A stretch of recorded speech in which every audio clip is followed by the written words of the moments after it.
Hello students, आज हम करेंगे चैप्टर 2 पॉलिनोमियल्स का एक्सरसाइज 2.1। तो चलिए देखते हैं फर्स्ट क्वेश्चन क्या है। Which of the following expression are polynomials in one variable and which are not state reason for your answer.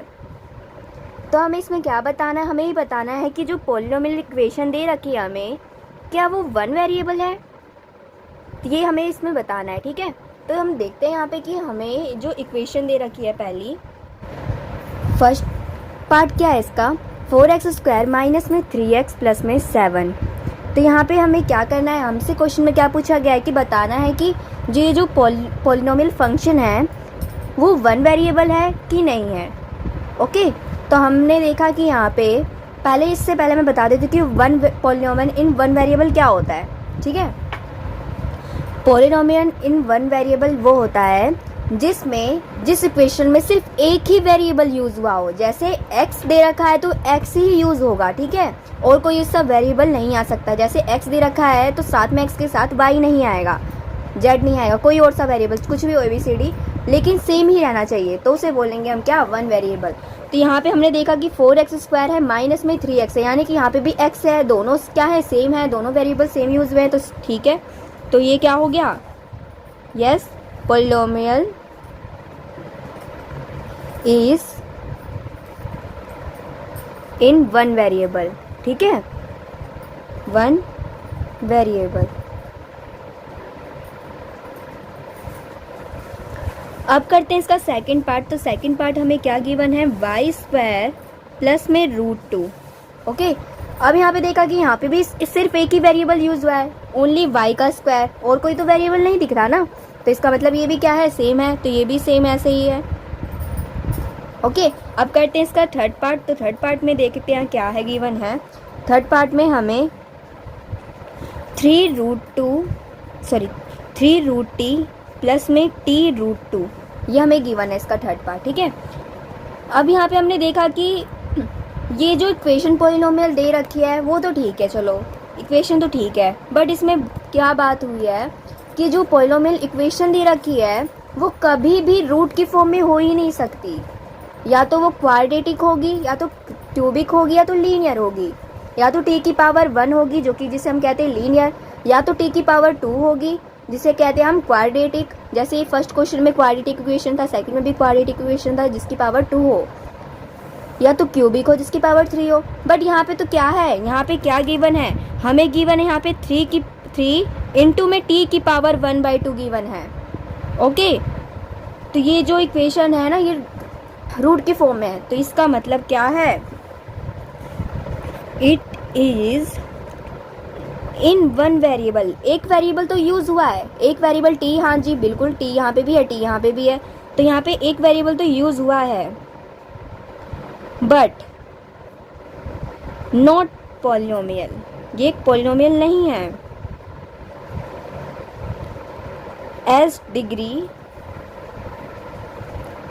Of t is not a whole number, not a whole number. ठीक है, ये whole number नहीं है। Okay, ये root में दे रखा है। Okay, तो इसलिए ये क्या है, एक पॉलिनोमियल नहीं है।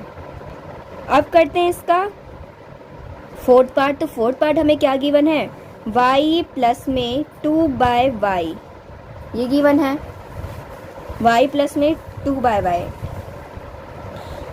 अब यहाँ पे देखा कि इसको सोल्व करने पर क्या आएगा, y प्लस में 2 इंटू में y की पावर -1। अब क्यों ऐसे, क्योंकि y जो था ये अपोन में था, ठीक है, y अपोन में था, ये उसको ऊपर ले जाएंगे डिवाइड से, तो ये माइनस में हो जाएगा इसका साइन।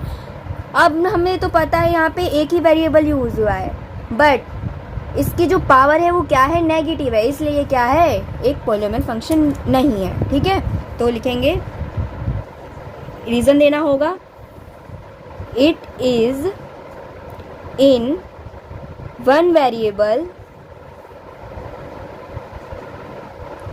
but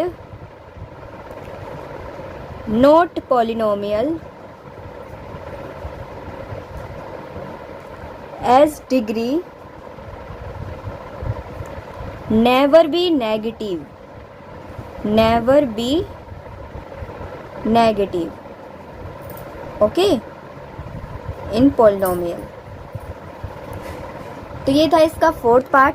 तो यहाँ पे फोर्थ पार्ट में बस यही था कि जो इसकी पावर है वो नेगेटिव में है। हमें क्या चाहिए थी, या तो क्वाड्रेटिक में होती, या तो इसकी पावर 2 होनी चाहिए था, या तो 1 होनी चाहिए थी, लेकिन यहाँ पे इसकी पावर क्या हो गई है, -1 हो गई है, इसलिए क्या है, ये पॉलिनोमियल नहीं है। ठीक है, तो चलो करते हैं अभी इसका फिफ्थ पार्ट। तो इसका फिफ्थ पार्ट हमें गिवन है x की पावर 10 प्लस में y की पावर 3 प्लस में t की पावर 50। तो ये हमें गिवन है।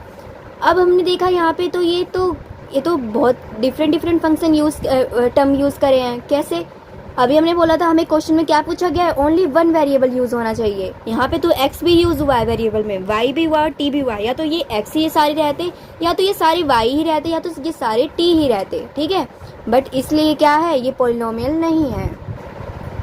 तो इट इज़ पॉलिनोमियल तो है क्योंकि इसकी पावर क्या दे रखी है, हमें 3 दे रखी है, लेकिन इसमें क्या है, 1 वेरिएबल नहीं है, ये इसमें अलग अलग वेरिएबल्स यूज़ किए गए हैं। तो लिखेंगे it is in 1 variable but not in 1 variable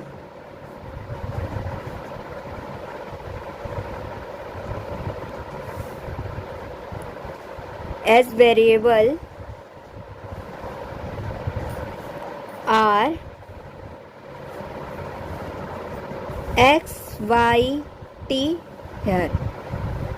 okay, यहाँ पे हमें वेरिएबल तो दे रखे हैं, लेकिन यहाँ पे तीनों क्या है, वेरिएबल्स डिफरेंट है। तीनों वेरिएबल्स क्या है, डिफरेंट है। हमें क्या चाहिए था, ओनली 1 वेरिएबल चाहिए था। पॉलिनोमियल तो है क्योंकि इसकी पावर क्या है, 3 है, क्यूबिक पॉलिनोमियल। ठीक है, तो ये इसका हो गया फिफ्थ पार्ट। ये इतना छोटा सा फर्स्ट क्वेश्चन था, बहुत ही ज़्यादा इजी है। अगर समझ ना आए तो प्लीज़ कमेंट करके पूछ सकते हैं। इंट्रोडक्शन की वीडियो जरूर देखिएगा। तो चलिए करते हैं इसका सेकंड क्वेश्चन। तो सेकंड क्वेश्चन में क्या गिवन है, right the coefficient of x square in each of the following. First क्या देखा, 2 प्लस में एक्स स्क्वायर प्लस एक्स। तो हमें क्वेश्चन में बोला है कि हमें एक्स स्क्वायर के कोफिशिएंट बताने हैं, मतलब जहाँ जहाँ इक्वेशन में एक्स स्क्वायर होगा उसका जो कोफिशिएंट होगा वो हमें बताना है। तो पहला पार्ट हमसे क्या पूछा गया है, हमसे पूछा गया है 2 प्लस में एक्स स्क्वायर प्लस में एक्स। अब हमें बताना है यहाँ पे जो एक्स स्क्वायर है उसका कोफिशिएंट क्या है। तो यहाँ पे एक्स स्क्वायर क्या है, ये है, और इसका कोफिशिएंट क्या है। अभी हमने बताया था इंट्रोडक्शन की वीडियो में कि जो भी एक्स स्क्वायर के आगे लिखा होगा, जिस भी वेरिएबल के आगे कोई भी वैल्यू लिखी होगी वो क्या हो जाएगा, वो कोफिशिएंट होता है। क्या होता है, कोफिशिएंट होता है। तो हमसे तो सिर्फ एक्स स्क्वायर का पूछा गया है, तो एक्स स्क्वायर का कोफिशिएंट क्या है, यहाँ पे कुछ नहीं लिखा है, इसका मतलब 1 है। क्या है, coefficient of x square is 1। Okay, अगर हमसे x का पूछता तो x का भी क्या होता, 1 ही होता। ठीक है, अब करते हैं इसका सेकंड पार्ट, देखते हैं सेकंड पार्ट में क्या पूछा गया है, 2 माइनस में एक्स स्क्वायर प्लस में x की पावर 3। अब यहाँ पे एक्स स्क्वायर का कोफिशिएंट क्या होगा, सिंपल सी बात है, यहाँ पे क्या होगा इसका कोफिशिएंट एक्स स्क्वायर का, -1 होगा। क्या होगा, coefficient of x square is -1, क्योंकि एक्स स्क्वायर के आगे क्या है, -1 है। ओके, तो ये हो गया इसका सेकंड पार्ट। अब करते हैं इसका थर्ड पार्ट। थर्ड पार्ट में हमसे पूछा गया है π/2 एक्स स्क्वायर प्लस में एक्स। हमें बताना एक्स स्क्वायर का कोफिशिएंट क्या है। एक्स स्क्वायर के आगे क्या लिखा है, π/2 लिखा है, तो इसका कोफिशिएंट क्या हो गया, π/2 हो गया। क्या हो गया इसका coefficient of x square is π/2। अब करते हैं इसका फोर्थ पार्ट। फोर्थ पार्ट में हमें गिवन है √2x माइनस में 1। अब यहाँ पे इसका कोफिशिएंट क्या होगा, यहाँ पे तो एक्स स्क्वायर है ही नहीं, कहीं दिख रहा है एक्स, ये तो सिंपल सा एक्स है जिसकी पावर क्या है, 1 है। एक्स स्क्वायर तो है ही नहीं, तो इसका कोफिशिएंट क्या हो जाएगा, इसका कोफिशिएंट हो जाएगा, coefficient of x square is 0 हो जाएगा, क्योंकि हमें गिवन ही नहीं है। जिसका कोफिशिएंट गिवन ना हो उसको हम क्या बोलते हैं, 0 बोलते हैं। तो ये हो गया इसका सेकंड क्वेश्चन, बहुत ही ज़्यादा इजी था। चलो करते हैं अब इसका नेक्स्ट पार्ट, थर्ड। चलिए देखते हैं इसका थर्ड क्वेश्चन। तो थर्ड क्वेश्चन में गिवन है, give 1 example each of a binomial of degree 35 end of a monomial of degree 100। हमसे यहाँ पे पूछा गया है कि एक एग्जाम्पल बताइए बाइनोमियल और मोनोमियल का, ठीक है। हमसे दो एग्जाम्पल पूछे गए हैं, एक तो डिग्री जिसकी क्या हो 35 और जिसकी डिग्री 100 हो। तो हमें बताना है जिसकी डिग्री 35 है उसको हमें बाइनोमियल टर्म में लिखना है, और जिसकी डिग्री 100 हो उसको हमें मोनोमियल में लिखना है। अब ये बात आती है बाइनोमियल और मोनोमियल होता क्या है। जो बाइनोमियल होता है, बाइनोमियल इसका मतलब होता है टू टर्म्स। जिस इक्वेशन में क्या गिवन हो, टू टर्म्स गिवन हो, जिस इक्वेशन में टू टर्म्स गिवन हो उसे हम क्या बोलेंगे, बाइनोमियल। और मोनोमियल किसे बोलेंगे, अब मोनो से समझ ही तो आ ही रहा होगा कि मोनो मीन्स सोलो, यानी कि मोनो मीन्स सिंगल। तो सिंगल टर्म यूज होगा इसमें, ओनली इसमें क्या होगा, सिंगल टर्म्स ही होगा। तो चलिए करते हैं। हमसे पहले बाइनोमियल की डिग्री क्या दे रखी है 35। तो ऐसी इक्वेशन बताएं जिसके दो टर्म हो, जिसकी डिग्री क्या हो 35 हो। तो कुछ भी हो सकती है, जैसे 2y की पावर 35 प्लस में 4, कुछ भी हो सकता है। कोई भी इक्वेशन जिसकी पावर क्या हो जाएगी 35, लेकिन उसकी टर्म कितनी होनी चाहिए, 2 होनी चाहिए टर्म। एक और ले लेती हूँ, जैसे y की पावर 35 प्लस में 3, कुछ भी ले लो। x ले लो, x की पावर 35 प्लस में 2, 2 टर्म होनी चाहिए, बस इतना याद रखना है। तो उसे हम क्या बोलेंगे, बाइनोमियल। ये हो गया हमारा पहला एग्जाम्पल। अब हमसे पूछा गया मोनोमियल। अब मोनोमियल क्या होता है, अभी बताया, सिंगल टर्म जिसमें हो, यानी कि जिसकी टर्म सिंगल हो, जैसे बस y होगा और इसकी पावर हमें क्या दे रखी है 100। तो कोई भी नंबर होगा लेकिन सिंगल टर्म में, जैसे y की पावर 100 हो गया, x की पावर 100 हो गया, 2y की पावर 100 हो गया, कुछ भी हो सकता है सिंगल टर्म में। तो ये हो गया हमारा थर्ड क्वेश्चन का एग्जाम्पल। बहुत ही ज़्यादा ईजी था। अगर कुछ समझना है तो प्लीज़ कमेंट करके पूछ सकते हैं। Thank you. अगर वीडियो अच्छी लगे तो प्लीज़ लाइक एंड सब्सक्राइब करिए।